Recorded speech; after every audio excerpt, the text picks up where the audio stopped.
Muy buenas noches y bienvenidos a todos a este noticiero titulado Derechos sin excepción. Mi nombre es Devani Martínez y hoy seré su conductora hoy en esta noche. En esta emisión analizaremos las situaciones actuales de los derechos humanos de las mujeres y la comunidad LGBTIQ+, revisando las problemáticas que aún persisten, las violaciones a sus derechos fundamentales, los retos que enfrentan y la importancia de construir una sociedad más igualitaria, inclusiva y respetuosa, con la dignidad de todas las personas, sin distinción alguna. Acompáñenme en este recorrido informativo.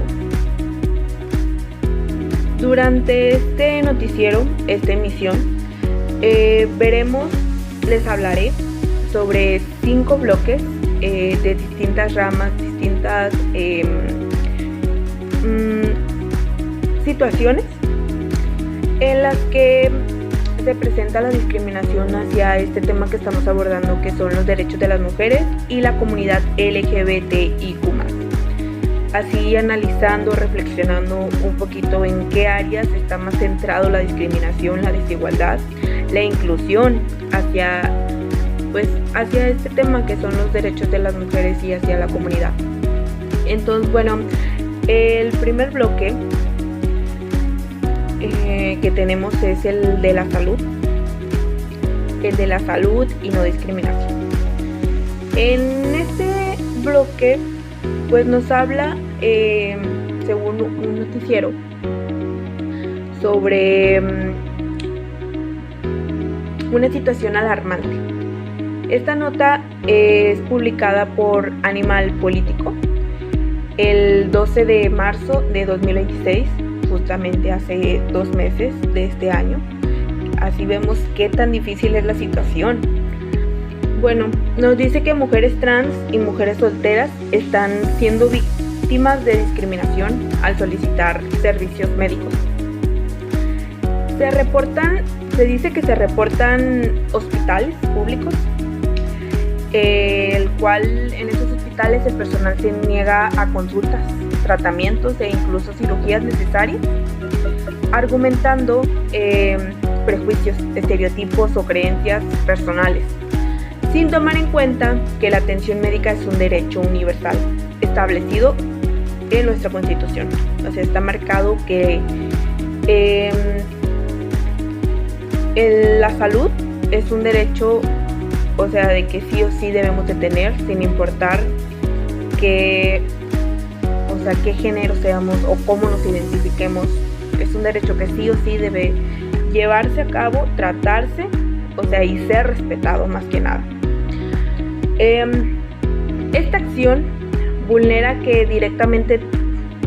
se vulnera directamente a 3 derechos fundamentales: el derecho a la salud, que es la que garantiza el acceso a servicios de calidad sin discriminación; el derecho a la integridad física y mental, ya que la falta de atención puede agravar enfermedades o afectar su bienestar; y el principio de igualdad y no discriminación, que prohíbe cualquier distinción por identidad de género, estado civil o cualquier otra característica personal.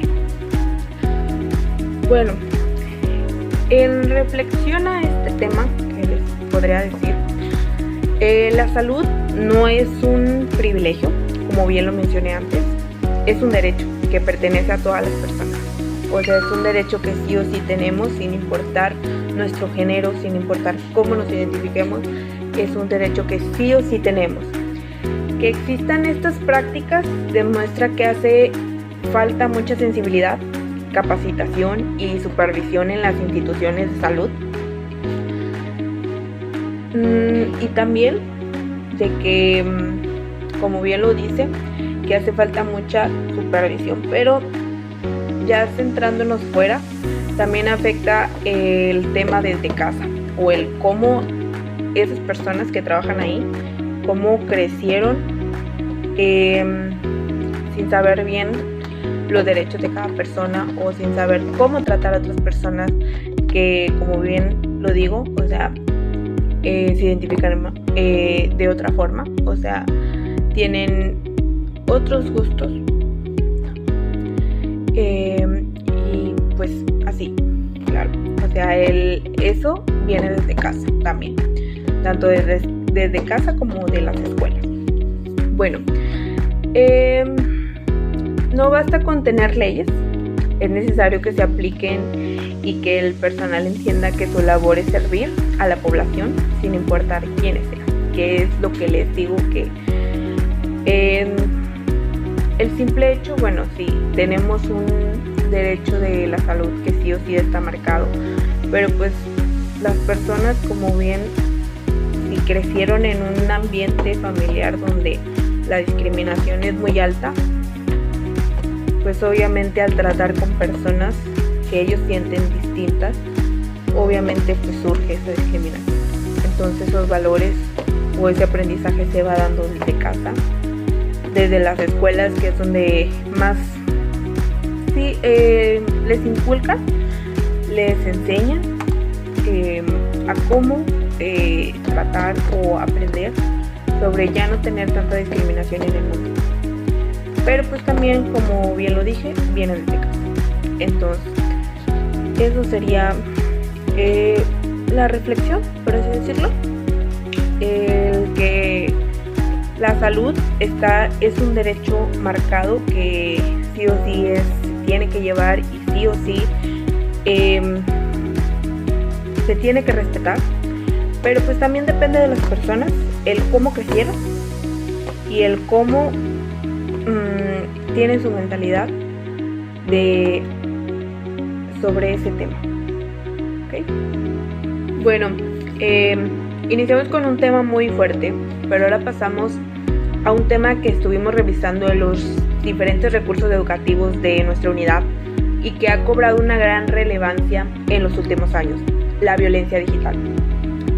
Tal como nos informa el Universal, el publicado el 2 de abril de 2026, que las mujeres que defienden sus derechos humanos, participan en política o expresan sus opiniones, reciben ataques constantes en redes sociales, reciben amenazas de muerte, insultos, campañas de difamación, y hasta se comparten datos privados sobre sus domicilios o números telefónicos, con el fin de silenciarlas o intimidarlas. Estas situaciones vulneran su derecho a la privacidad, su derecho a vivir libres de todo tipo de violencia y de expresar su opinión, o sea, de ser libres a su opinión, a su libre de expresión, vaya. Estos derechos que deben garantizarse también en el entorno digital, el cual ya forma parte de nuestra vida cotidiana. Un ejemplo sobre todo esto son los grupos feministas que marchan por sus seres queridos que han sido arrebatados de maneras injustas. Y ellos marchan con un dolor, con una rabia hacia el gobierno para meter presión, para que hagan algo, alzando la voz, o sea, expresándose libremente lo que ellos sienten, su dolor. Pero en cambio, ahí es donde metemos este tema también, el gobierno no ve bien visto esto, porque para el gobierno no, a lo mejor no es bueno o no es buena imagen de que los estén difamando o así, porque pues la gente, ese grupo de mujeres que marcha, pues es para una respuesta a su seguridad, una respuesta a lo que el gobierno debería estar haciendo, cuidando su seguridad. Que bueno, dándole vueltas a todo esto, el gobierno pues no lo ve bien, porque pues al final el que estén haciendo eso pues es como difamar que el gobierno no está haciendo su trabajo. Entonces lo que hacen ellos es es silenciar a la gente. O sea, silenciar, privarlas de su libre expresión, de su libertad, de su derecho de expresar lo que sienten, el dolor que están sintiendo. Bueno, como reflexión a este tema, vemos que el internet no es solo un espacio sin ley, es un espacio público donde también deben respetarse los derechos humanos y que la violencia digital tiene consecuencias reales en la vida de las personas, afecta su salud mental, su seguridad y su libertad. Por eso es fundamental denunciar estos actos, crear mecanismos de protección y educar sobre un uso responsable y respetuoso de las tecnologías. O sea, no hacer mal uso de esta tecnología que tenemos a la mano. Saber cómo usarla y usarla para un bien, no para hacer más daño hacia una persona. Porque eso al final puede salir contradictorio, porque como bien lo acabo de decir, la persona puede llegar a sentirse muy vulnerable por lo que le estén diciendo o por esos mensajes,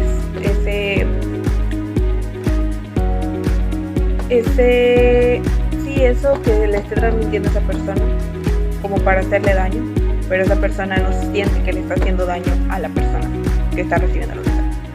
Entonces pues hay que saber cómo usar de manera responsable la tecnología que tenemos hoy en día. En materia laboral, los datos son preocupantes. Milenio, publicado el 18 de abril de 2026, que según una encuesta realizada en Nuevo León, 6 de cada 10 personas pertenecen a la comunidad LGBTIQ+. Han sufrido discriminación laboral, son rechazadas en procesos de selección, reciben salarios menores o son despedidas injustamente, únicamente por su orientación sexual o identidad de género. Incluso cuando cumple con todos los requisitos y capacidades para el puesto, esta situación viola su derecho al trabajo, su derecho a la igualdad de oportunidad y su derecho al desarrollo económico y social, ya que el trabajo es la principal vía para obtener recursos, desarrollarse personalmente y participar plenamente en la sociedad. La discriminación laboral no solo afecta a la persona, afecta a toda la sociedad, porque desperdician talento, conocimiento y capacidad. Una empresa o institución inclusiva es más productiva, innovadora y justa. Por eso es necesario promover políticas de inclusión, protocolos contra la discriminación y garantizar que las personas sean valoradas por su trabajo y no por quienes son o a quien aman. Bueno, una de las mayores barreras que enfrentan las mujeres es el acceso a la justicia. Como informa Reforma, el noticiero Reforma, acceso a la justicia. Una de las mayores barreras que enfrentan las mujeres, como nos dice la nota de la Reforma publicada el 25 de marzo de 2026, los casos de violencia física, psicológica, sexual contra mujeres tardan hasta 3 años en resolverse. Muchas denuncias se archivan por falta de seguimiento o negligencia, y gran parte del personal de justicia no cuentan con capacitación en perspectiva de género, lo que genera desconfianza e impunidad. Esto vulnera su derecho de acceso a la justicia, su derecho a la violencia jurídica y su derecho a vivir libre de violencia, ya que cuando no hay respuesta por parte del Estado, se envía el mensaje de que estos actos no son aceptables o no tienen consecuencias. Como reflexión para este bloque, la justicia tardía es justicia negada, es lo que pienso. La justicia, o sea, que no se resuelve así de que rápido, pues es justicia que le están dejando pasar y está generando más y más conflicto y se siguen archivando más y más y más problemas. Y para eso el Estado tiene la obligación de garantizar esos mecanismos, que esos mecanismos sean ágiles y accesibles y sensibles para atender estos casos de manera rápida. No se puede hablar de igualdad si la víctima no encuentra respaldo ni solución en las instituciones encargadas de hacer cumplir la ley. O sea, si por fuera se siente desprotegida, y pues se debería de la ley cubrirlo, porque la ley cubre todo, o sea, cubre todos nuestros derechos, cubre todo del ser humano. Y si en la misma ley no se está cumpliendo, en el mismo lugar donde se está llevando el caso no se está cumpliendo, pues la persona se siente como desprotegida, como de que si por fuera me están generando esa violencia y ya hablando, alzando la voz, no me la generan, ¿qué va a hacer la persona? ¿Cómo se puede ayudar la persona si pues nadie le da esa mano para ayudarle? Bueno, por último y finalmente hablaremos de un derecho fundamental que aún no se cumple plenamente, el derecho a la identidad.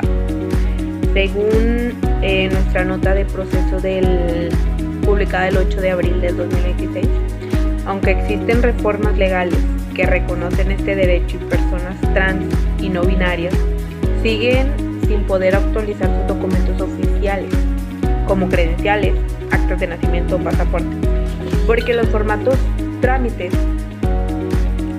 y sistemas siguen siendo binarios y excluyentes.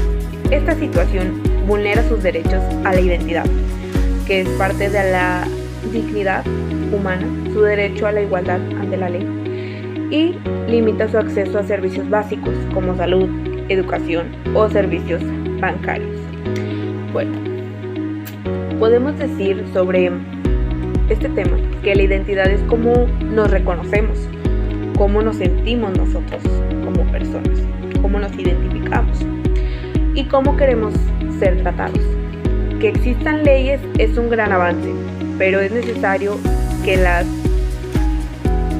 burocracia y las instituciones se adapten y dejen de ser esa barrera de reconocer la diversidad de identidades como algo externo, como algo que no lo vale. O sea, que bajen esas barreras, que dejen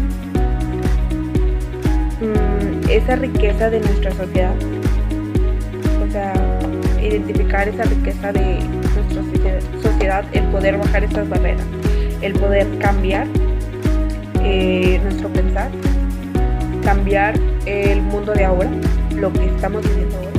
Bueno, hemos llegado al final de este noticiero. Pues como hemos visto a lo largo de esta emisión, estos diferentes y diversos bloques que estuvimos viendo, diferentes temas, pues nos damos cuenta, entre una de ellas, las violaciones de derechos no son casos aislados, ocurren en todos los ámbitos de la vida: salud, trabajo, justicia, espacios digitales, trámites cotidianos, entre otros. Sin embargo, también existen avances legales, movimientos sociales, organizaciones y muchas personas que luchan día con día por transformar esta realidad. La igualdad y la inclusión no son tema de moda, son derechos humanos y requisitos indispensables para el desarrollo de una sociedad justa y una democracia. La educación, la sensibilización, la denuncia y la exigencia del cumplimiento de las leyes son herramientas que tenemos todas las personas para contribuir a un cambio y hacer un cambio de todos estos temas tratados en este apartado, que podemos cambiar, que todos esos bloques que les mencioné, todos esos bloques de los cuales hablé, tienen una forma de hacerlos cambiar la perspectiva de lo que son ahorita y el daño que están causando hacia los derechos de las mujeres y hacia la comunidad. Vimos que pues se pueden resolver. O sea, de cierta forma, aunque digan que no y aunque esté marcado, porque así desde muy chiquitos o así desde antes estaba marcado la ley, se puede cambiar. Se pueden cambiar. Todos esos puntos de los cuales hablé tienen un cambio. Entonces, bueno, eso sería todo. Y pues muchas gracias por haber visto este video.